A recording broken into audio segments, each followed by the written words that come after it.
इस समय मेरे साथ है निशी सक्सेना। आप इन्हें जानते ही होंगे, आपने इनको डिम्पी के किरदार में देखा और अब उन्होंने वसुधा में बहुत ही धमाकेदार एंट्री मारी है।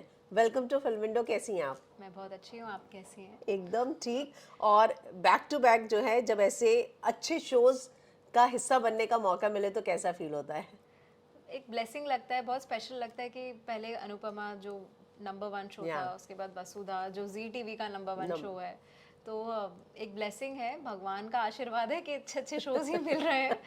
बहुत अच्छा लगता है, सच में बहुत अच्छा लगता है। पर एक शो में जब एक चेहरा बन जाते हैं, क्योंकि मुझे मालूम है कि डिम्पी एक कैरेक्टर जो है आपके नाम के साथ जुड़ गया, जुड़ गया।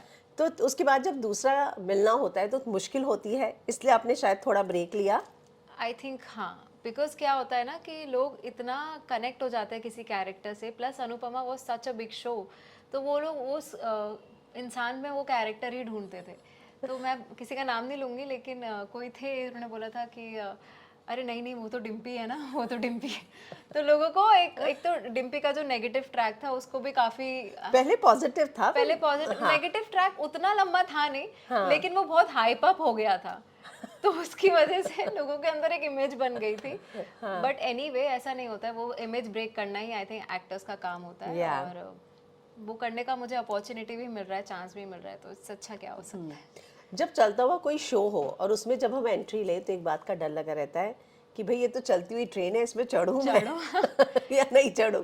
एक्चुअली अगर देखा जाए तो मेरे जितने भी शोज थे ना आज तक, सब चलते हुए ही थे। तो चलती अनुपमा हुई भी ट्रेन में ऑलरेडी चढ़ने मेरी का आदत है। एक्सपीरियंस हाँ, है। अनुपमा भी चल ही रहा था, ये हाँ शो भी ऑलरेडी चल ही रहा था। तो ऑफ कोर्स क्योंकि सबके ना एक रिलेशनशिप्स बन चुके होते हैं, सबके बॉन्ड्स बन चुके थे, वहाँ पे एंटर करना थोड़ा डिफिकल्ट होता है। पर अच्छी बात ये है कि ऑलरेडी सब कुछ इतने सॉर्टेड होता है ना, जो स्टार्टिंग में होता है। अगर हम नए शो की बात करें तो नए शो में जैसे फ्रेंडशिप्स होते हैं, फिर वो टूटते हैं, बिखरते, जो भी होता है, कुछ बहुत बेस्ट फ्रेंड्स हो जाते हैं, कुछ वो चलते शो में नहीं होता है। चलते शो में सब एकदम स्मूथ होता है, आप जाओ वहाँ पे, सबको सबको अपना काम पता है, सबको अपना, सबको आपस में लोगों का नेचर पता है, तो वो थोड़ा एक स्मूथ राइड होती है। लेकिन शो में जब आपने इस शो को हाँ कहने का सबसे बड़ा रीजन क्या था? मुझे कैरेक्टर बहुत अच्छा लगा नंदिनी का, मतलब एक बहुत ही सिंपल एंड पॉजिटिव लड़की है। और वो तो चलो ठीक है, देव से इसकी शादी होती है या नहीं होती है आगे की बात है, लेकिन ये कैरेक्टर मुझे बहुत ही एकदम सिंपल सीधी सादी लड़की का था। और मैंने अनुपमा में भी एक टाइम था जब मैंने एक बहुत ही सिंपल सीधी या सादी लड़की का किया था। फिर उसके बाद ऑफ कोर्स वो फिर नेगेटिव भी हुआ, तो मुझे वो वापस से एक्सपीरियंस करना था कि वो कैसा लगता है। तो मे बी ये एक रीज़न था। बट पर ये जब मैंने कैरेक्टर और ये ट्रैक के बारे में सुना तो ये एकदम क्लिक हो गया और मुझे लगा कि ये मुझे करना चाहिए। प्लस शो ऑलरेडी इतना अच्छा है वसुधा, कोई अच्छे शोज को मना नहीं कर सकते हैं, ऐसा ऐसा होता है। तो आपने बीच में इस दौरान जब आप ब्रेक में थे तो आपने वेब सीरीज या कुछ और चीज़ों के बारे में सोचा? ऑफ कोर्स मैंने सोचा, मैंने कुछ शोज़ किए भी जो या अभी आए नहीं हैं, बट होपफुली आ जाएंगे ईयर एंड से पहले। और सोचा, लेकिन मुझे फिर रियलाइज़ हुआ कि जो लोग एक बार टीवी कर लेते हैं ना, उनके लिए बहुत डिफ़िकल्ट होता है कि बिकॉज हमें इतनी आदत होती है काम करने की, और वेब और एड्स और इसमें काम थोड़ा चिल्ड और थोड़ा रिलैक्स्ड होता है। तो हमें ऐसा लगता है कि काम हो ही नहीं रहा है, क्या हो रहा है यहाँ पे, शॉर्ट क्यों नहीं लग रहा है, ये क्यों नहीं हो रहा है, वो हसल एंड बसल क्यों नहीं है। तो वो बिकॉज हमारा दिमाग अभी वैसे प्रोग्राम हो गया है, तो थोड़ा डिफ़िकल्ट होता है। लेकिन मैंने उससे ज़्यादा, अगर मैंने ये ब्रेक में किया है वो है ट्रैवल किया है। मैंने बहुत बहुत ट्रैवल किया है, बहुत मज़े किए हैं, मतलब बिकॉज मैं ऐसा नहीं कहूँगी कि बहुत टाइम हो गया था काम करते करते, लेकिन अनुपमा में डेली ऑलमोस्ट 2 साल से ऊपर हो गए थे और डेली मैं शूट कर रही थी, डेली। हाँ तो कुछ टाइम तो मुझे ऐसा लग रहा था कि मुझे शूट ही नहीं करना, आप मुझे नहीं लेकर आओ कोई भी प्रोजेक्ट। मैं सिर्फ एक होता है ना, एक ब्रेक देने का मेरा खुद को मन था, क्योंकि मैं अपनी फैमिली तक से नहीं मिली थी वो 2 सालों में। अभी भी मैंने जो इस बार दिवाली मनाई है वो 2 साल बाद अपनी फैमिली के साथ मनाई है। तो पिछले 2-3 साल मेरे कहाँ गए, जब आप एक शो कर रहे होते हैं और जो इतना लंबा चलता है, आपका टाइम कहाँ ज़्यादा आपको पता ही नहीं चलता। मतलब मुझे ऐसा लगता है कि मैं 21 साल की मुंबई आई थी, अभी इतनी बड़ी कब हो गई मुझे समझ ही नहीं आया। वो शो में ही मैं बड़ी हो गई। तो ठीक है, तो मैंने ब्रेक लिया, एंजॉय किया, चिल किया, अभी वापस आए हैं ट्रैक पे। तो तो मतलब मुझे कोई रिग्रेट नहीं है, मुझे मजा आया। मतलब सारी सेविंग जो है वो निशी ने घूमने में उड़ा दी है 2 साल में। हाँ, उड़ा दिए एक्चुअली उड़ा दिए। निशी का एक जवाब ने मुझे बहुत ज़्यादा सरप्राइज किया, जब आपने कहा कि मुश्किल था जब मैं वेब सीरीज के सेट पे गई, तो मुझे लगा आप ये बोलेंगी कि मुश्किल होता है कि टीवी एक्टर्स को वेब सीरीज में ब्रेक मिले। एक्चुअली अब सिनेरियो चेंज हो गया है। ये पहले मैंने भी सुना था ऐसा होता है, बट अब सिनेरियो चेंज हो गया है। अभी टीवी में भी बहुत अच्छे एक्टर्स हैं, हाँ, और no उनको doubt. अच्छा काम मिल रहा है। मुझे तो टीवी के एक्टर्स हर जगह दिख रहे हैं, Yes. वेब में दिख रहे हैं, क्योंकि वो इतना काम करने की आदत हो चुकी होती है। वो किसी भी सिचुएशन में कैसा भी Discipline. डिसिप्लिन उनका बहुत अच्छा होता है, वो किसी भी चीज़ में अडेप्ट कर लेते हैं अपने आप को। और वेब में तो इतना प्रेप होता है, सीन्स को लेकर प्रेप होता है, पूरे बैक स्टोरी होती है, सब कुछ। टीवी में तो हमको तुरंत सीन मिलता है और उस हिसाब से हम बहुत अच्छा करते हैं। मुझे लगता है सभी टीवी एक्टर्स को एक अप्रिसिएशन नहीं मिलता है उतना, लेकिन वो बहुत अच्छा करते हैं। जितना कम टाइम उन्हें मिलता है, उस हिसाब से हम लोग कितना अच्छा प्रोडक्ट डिलीवर करते हैं। Yes. तो और इस बात कितने को शॉर्ट नोटिस पे, मतलब कितने कल का short- एपिसोड जाना है और आज शूट आज करें। और कितनी बार ऐसा होता है, आप सेट पे जा रहे होते हो, ऑन द वे आपको स्क्रिप्ट मिलती है एकदम गरम गरम आई हुई, जिसमें आपके लाइंस ही लाइंस है, लाइंस ही लाइंस है। आप वही याद कर रहे हो, वही मूड बना रहे हो, वही सब कुछ अपने दिमाग में सोच रहे हो कि यहाँ से यहाँ जाना है, यहाँ से इतनी चीजें आपके दिमाग में चल रही होती है। तो टीवी एक्टर्स को वो अप्रिसिएशन मिलना चाहिए कि Yeah, कितना true. कुछ वो लोग कितनी जल्दी करते हैं। और लिटरली ऐसा हुआ है कि मैं रूम से निकली हूँ, सेट तक पहुंची हूँ, और तब तक मुझे एक सीन मिल गया है कि ये वाला अभी कर रहे हैं। तो इतने देर में हमें लाइंस याद करना तो एक पॉइंट के बाद इजी हो ही जाता है। फिर उसको परफॉर्म करना, सब कुछ करना इतनी जल्दी हो जाता है, तो अच्छी बात है। आप अनुपमा से निकली और उसके बाद जो है अभी हाल फिलहाल में एक और जो शो लॉन्च हुआ वो था क्योंकि सास भी कभी बहू, और अनुपमा नंबर 1 या क्योंकि सास भी कभी नंबर 1। तो ये लड़ाई आपने भी सुनी होगी कि खूब चल रही है। तो आपका इस पे क्या टेक है?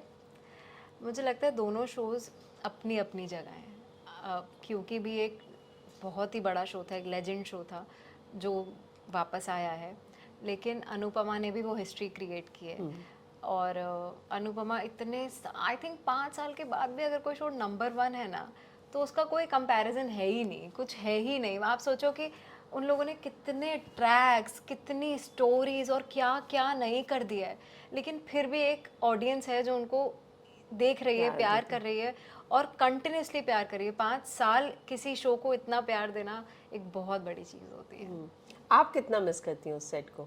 बहुत बहुत मिस करती हूँ मैं सेट को, और लोगों को बहुत मिस करती हूँ, सेट को मिस करती हूँ। और वहाँ का हर सेट का एक वर्किंग एनवायरनमेंट होता है। वहाँ का एनवायरमेंट, हम लोग बहुत मस्ती करते थे, बहुत मस्ती। और मैं तो न्यू ही आई थी, तो मुझे इतना मुझे लगता था सब जगह ऐसा ही होता है, बट मुझे सब एक्टर्स कहते थे कि ऐसा होना ना कि आप सब एक जैसे हो और सब इतना हंसी मजाक करो, ऐसा आपको वंस इन अ लाइफ ही कोई शो मिलता है, या कोई ऐसा सेट ऑफ पीपल मिलते हैं जिनके साथ आप इतनी जल्दी घुल मिल जाओ और आपको डेली मज़ा आ रहा है काम करने में। तो अभी तो अनुपमा के बाद मेरा ये सेकंड शो ही है, तो देखते हैं कि आगे कैसा जर्नी होने वाला है। क्योंकि अभी इन लोगों से भी ये लोग भी बहुत स्वीट हैं, बहुत अच्छे हैं, लेकिन अभी न्यू है। तो उन लोगों को तो मैं शायद हमेशा मिस करूंगी, और जितने मज़े मैंने अनुपमा में किए हैं, आई थिंक वो कहीं नहीं होने वाले। अभी हाल ही में जब समर का ट्रैक वापस आया था तो लोग सोचे थे कि डिम्पी भी आ जाएगी कहीं से। हाँ, मेरे पास बहुत सारे मैसेजेस आए कि अब आप कब आ रहे हो, आप कब आ रहे हो। बट आई थिंक समर का ट्रैक भी बहुत ही अच्छा था, और बहुत ही डिफरेंट सोचना था राजन सर का। राइटिंग बहुत अच्छी थी, मैंने देखा थे वो एपिसोड्स देखे थे, और जब भी मैं समर और अनुपमा को स्क्रीन पे देखती हूँ, मुझे तो रोना आने लगता है, और मुझे वो सब फ्लैशेस आने लगते हैं। तो आई थिंक यही रीज़न था। बहुत सारे लोगों ने हमारे साथ वापस एंगेज किया, मुझे मैसेज किया, समर को भी बहुत सारे मैसेजेस आए इससे रिलेटेड कि अब आप शो में रहिए, अब आप शो में रहिए। हम लोग जब भी कोई स्टोरी डालते हैं तो वापस मैसेजेस आते हैं, प्लीज़ शो में वापस आ जाइए, आ जाइए। अब तो नहीं आ सकते, लेकिन आपने वो जो बर्थडे विश डाली उसके कमेंट में भी सब उसके वही है। कमेंट्स में सिर्फ यही है कि Yes. प्लीज शो में वापस आ जाइए, प्लीज आ जाइए, आ जाइए। तो वो तो पॉसिबल नहीं है, लेकिन हाँ, लोगों का प्यार अभी तक है, वो बहुत बड़ी बात है। शो को ना देखिए, जो सबसे ज्यादा पॉपुलर होते हैं, जितना प्यार मिलता है उसके लेकर बहुत सारी बातें भी बाहर बातें बनाई भी जाती बनाई हैं। जाती हैं। तो राजन जी को लेकर भी कि बहुत स्ट्रिक्ट प्रोड्यूसर हैं, अनुपमा की वजह से सब शो छोड़ देते हैं, रूपाली की वजह से। तो आपका कैसा एक्सपीरियंस था? हालांकि आपने कहा कि मैं तो हमेशा मस्ती करती रही हूँ। और मेरा तो, मुझे लगता है राजन सर और रूपाली मेरे लिए तो फैमिली है वो लोग। तो मेरा तो उनके साथ कोई बुरा एक्सपीरियंस था भी नहीं। कभी एक बार ऊपर नीचे भी होते तो फैमिली में भी हो जाता है ना, और फैमिली वाले भी कभी आपको डांट देते हैं, मम्मी पापा भी डांट, तो मेरे लिए तो वो लोग वही थे। और राजन सर तो मेरे लिए एक फादर फिगर ही हैं, तो स्ट्रिक्ट ऐसा कुछ भी नहीं है। आई थिंक उनके जैसा प्रोड्यूसर, उनके जैसा डेडिकेटेड प्रोड्यूसर बहुत ही कम लोग हैं। और वो जितने शिद्दत से वो शो बनाते हैं, जितने शिद्दत से वो काम करते हैं, उससे बहुत कुछ सीखने को मिलता है। सेम रूपाली मैम भी, अगर उनकी वजह से शो छोड़ा, ये सब तो फालतू, मतलब कब से ये बातें निकली जा रही है कि ऐसा होता है वैसा, ऐसा कुछ भी नहीं होता है। मतलब कितने सारे लोग काम कर रहे हैं और कितने लोगों ने छोड़ा भी, अभी पूरा लीप हो गया है, तो क्या इतने सारे लोगों ने रूपाली मैम की, तो ठीक है, वो बात है, एक बात से दूसरी बात, दूसरी बात से वो मल्टीप्लाई हो के फैल गई है। ऐसा कुछ भी नहीं है, जहाँ तक मैं उस शो में थी और जो मैंने एक्सपीरियंस किया, ऐसा कुछ भी नहीं है। लेकिन उनसे, उनकी अच्छी बात है, उनसे जितनी चीज़ें सीखने को हमें मिली हैं, क्योंकि मैं तो एक ऑलमोस्ट फ्रेशर ही थी, मैं उसी टाइम मैंने जितना भी कुछ सीखा है उनसे ही सीखा है, उनसे ही एक्टिंग सीखा है। वो कितनी प्रोफेशनल है और उनके अंदर जो एनर्जी है, मतलब आप जो फर्स्ट टेक में देखोगे, जो आप लास्ट टेक में देखोगे, मुझे नहीं लगता, मेरे और उनके एज में भी डिफरेंस है, बट फिर भी मैं उतना पुल ऑफ, उसका आधा भी पुल ऑफ कर पाऊँ ना एंड शॉट तक, तो बहुत बड़ी बात है। वो इतना अच्छा काम डिलीवर करती हैं, उसके आगे सब कुछ मैं भूल जाती हूँ कि क्या है क्या, मैं वो उन बातों में पढ़ना भी नहीं चाहती हूँ। मुझे लगता है काम ही सबसे बड़ी चीज़ होती है, और वो जैसा काम करती हैं वैसा करोड़ों में कोई एक इंसान ऐसा कोई काम करता है। तो आपका काम ही लोगों का मुंह बंद कर सकता है। एग्जैक्टली, आपका काम ही लोगों का मुंह बंद कर सकता है, राइट। और आई थिंक उनका काम मुंह बंद कर ही देता है। चलिए, अब मैं अनुज की बात करूंगी। एक और प्रोमो आया है कि अनुज सक्सेना भी वापस आ रहे हैं। फिलहाल अनुज तो Big Boss- कपाड़िया। हाँ सॉरी, अनुज कपाड़िया, सॉरी, हाँ, वो भी वापस आ रहे हैं। तो आप कितना, मतलब आपने वो प्रोमो देखा? ऑफ कोर्स देखा मैंने प्रोमो, एंड आई थिंक अगर आ भी रहे हैं तो बहुत एक्साइटिंग लगेगा, मुझे तो बहुत मज़ा आएगा उन्हें वापस ये शो में देखने के लिए, क्योंकि इतने टाइम बाद, अगर ऑलमोस्ट 15 साल का लीड दिखाया था, अगर 15 साल बाद अनुपमा अपने प्यार से मिलती है, तो मुझे देखना है कि क्या होता है और दोनों कैसे मिलते हैं। और राजन सर के शोज़ में ना, वो हमेशा हर चीज़ को बहुत ग्रैंड दिखाते हैं और बहुत डिफरेंट दिखाते हैं, तो मुझे वो मिलन देखने का बहुत एक्साइटमेंट है। और अगर आते हैं तो 100% बहुत मज़ा आने वाला है, और ऑडियंस को भी मुझे पता है एकदम एक्साइटमेंट होगी। वो प्रोमो देखने के बाद ही एक बज़ क्रिएट हो गया था कि वाह कुछ होने वाला है। तो अभी मुझे नहीं पता है वो आ रहे हैं या नहीं आ रहे, बट आई होप आ जाएं। फिलहाल तो वो बिग बॉस में Big नजर आ Boss रहे हैं। में, आप देख रही हैं बिग बॉस? मैं फॉलो नहीं कर पा रही हूँ, लेकिन मैंने थोड़ा बहुत क्लिप्स देखा है, उनकी स्टोरीज पे देखा है, इधर उधर थोड़ा बहुत देखा, मैंने फॉलो नहीं किया है। बट हाँ, मुझे पता है कि वो बहुत स्मार्ट हैं, और उनका वो बहुत इंटेलिजेंट है। मतलब बहुत कम लोगों में इतना इंटेलिजेंस होता है जितना उनमें है, तो मुझे पता है वो हर चीज़ हैंडल कर लेंगे और वहाँ जीत कर ही आएंगे।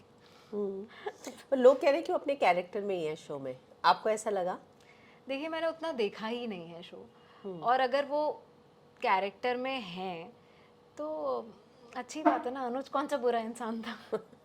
अच्छी बात है, कोई अपनी अच्छाई ही दिखा रहा है, और मे भी अगर वो कैरेक्टर ही जी रहे हैं और जी पा रहे हैं, तो मुझे लगता है अनुज एक आइडियल इंसान था, और अगर वैसा कोई बन सकता है तो बहुत अच्छी बात है। पर लोग कहते हैं कि रियलिटी शो तो इसलिए होता है कि आपकी रियलिटी नजर आए। जैसे वो कुकिंग शो जीत कर गए, लेकिन कहते हैं मुझे कुकिंग नहीं आती। एक्चुअली वो कंट्रोवर्सी भी मैंने सुना था, लेकिन मैंने शो क्योंकि फॉलो ही नहीं किया, तो मुझे नहीं पता उन्होंने किस कॉन्टेक्स्ट में बोला, क्योंकि बिग बॉस की एक एक लाइन ना बाहर वायरल हो जाती है, बट उसके आगे पीछे का मुद्दा क्या होता है वो एकदम डिफरेंट होता है जब हम एपिसोड देखते हैं। तो मे बी कुछ तो रीज़न रहा होगा कि उन्होंने कुकिंग के लिए मना किया होगा। कुकिंग, सच बताऊं तो जहाँ तक मुझे पता है, मुझे भी यही लगता था उन्हें कुकिंग नहीं आती है, फिर वो एकदम से मास्टर शेफ जीत गए, तो मेरे लिए भी बहुत शॉकिंग था।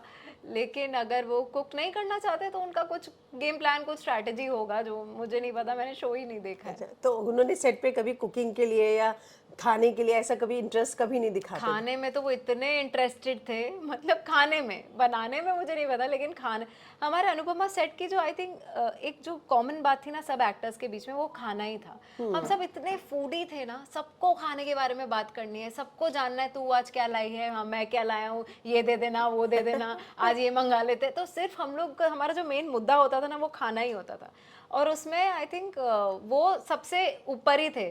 हाँ, उनको खाना बहुत पसंद था, और आज भी जब मैं वो मास्टर शेफ भी देते थे, मैंने उनको बोला, मैंने कहा आपको सिर्फ मैंने खाते हुए देखा है, बनाते हुए कभी नहीं देखा था, और बनाते हुए देखने के बाद आपको जीतते हुए देखना तो मेरी दूर दूर तक इमेजिनेशन में भी नहीं था। So sweet. तो उन्होंने फिर मुझे फोटोज भेजी कि देख मैंने ये भी बनाया, ये भी बनाया। मैंने कहा वाह, ये किस गौरव को देख रही हूँ मैं।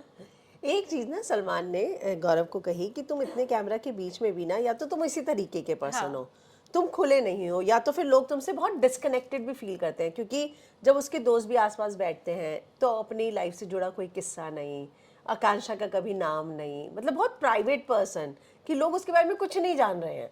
बाकी लोग क्या है कि अपनी कभी गर्लफ्रेंड को मिस कर बस रहे करते हैं, हैं। मैंने दोस्तों। तो उनको जितना क्लिप्स देखा वो आकांक्षा के बारे में एक्चुअली बहुत बात करते हैं, एक और ही clip बहुत वही है, कम viral हस्बैंड नहीं। वाइफ्स ऐसे होते हैं जो वो मुझसे कभी पर्सनली भी बात करते हैं ना, तो सिर्फ आकांक्षा के बारे में, मतलब हाँ। वो इतना बोलते हैं उनके बारे में। वो उन दोनों के बीच का इक्वेशन ही ऐसा है कि दोनों एक दूसरे को इतने इंटू हैं एक दूसरे में, कि वो दोनों एक दूसरे के बारे में बात कि अरे वो भी ऐसे, जैसे हम कुछ खा भी रहे हो, अरे आकांक्षा को भी ये बहुत पसंद है, मतलब एक एग्जाम्पल।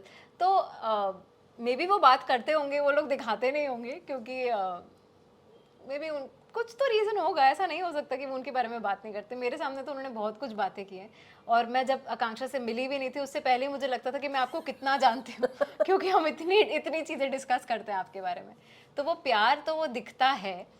और रही बात कैरेक्टर प्ले करने की, तो क्या पता यार, मैंने देखा नहीं, मुझे आइडिया नहीं है। मे बी कर रहे होंगे, मे बी नहीं कर रहे होंगे, उनका प्लान होगा। बस हाँ, मुझे पता है कि वो बहुत इंटेलिजेंट है, और वो बहुत अच्छे, अगर वो गेम खेल रहे हैं तो कुछ अच्छी स्ट्रैटेजी लेकर ही गए होंगे वो। मतलब ऐसे नहीं है कि बस हवा हवा में चले गए, उन्होंने कुछ ना कुछ प्लान किया होगा, और वो जो भी कर रहे होंगे बहुत सोच समझ के और अच्छे से कर रहे होंगे। मतलब अपनी पर्सनल लाइफ में इतने प्राइवेट नहीं है जैसा कि बिग बॉस में हमें लग रहा है, ऑडियंस को देखकर हाँ, या मे बी बोल सकते हैं कि वो इतने प्राइवेट तो नहीं है। आपको लगता है जितना भी आप बस देखनी है बाहर कि ट्रॉफी लेकर आ सकते हो? मैं तो चाहूंगी कि अभी मास्टर शेफ की ट्रॉफी आई है, तो अभी बिग बॉस की ट्रॉफी भी आए। मास्टर शेफ की पार्टी मिली आपको? कभी नहीं मिली, तो फिर अब कुछ भी खिलाया भी नहीं, मतलब पर ठीक है, बिग बॉस की मैं ले लूंगी जाके। एक साथ दोनों पार्टी। एक साथ दोनों पार्टीज लूंगी, एंड आई होप वो जीत जाए। और जितने भी व्यूअर्स हैं प्लीज जिता दो यार उनको, प्यारे हैं वो, अच्छे हैं। आपको कभी ऑफर आया है शो का? इस बारे में तो मैं बात नहीं करना चाहूँगी। ओके।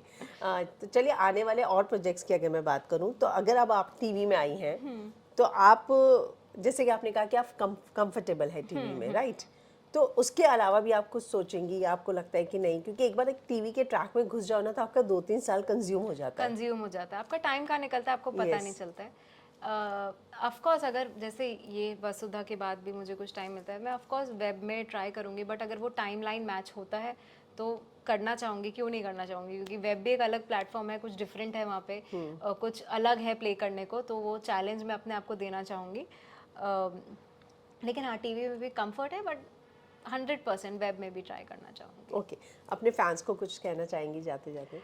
यही कहना चाहूँगी कि आपने मुझे आज तक बहुत प्यार दिया है, अनएक्सपेक्टेडली बहुत प्यार दिया है, और अभी मेरे नए कैरेक्टर को भी उतना ही प्यार दीजिएगा जितना आपने डिम्पी को दिया था, और नंदिनी। नंदिनी को भी आप उतना ही प्यार दीजिएगा। और मेरा show, new show Vasudha, please देखिएगा।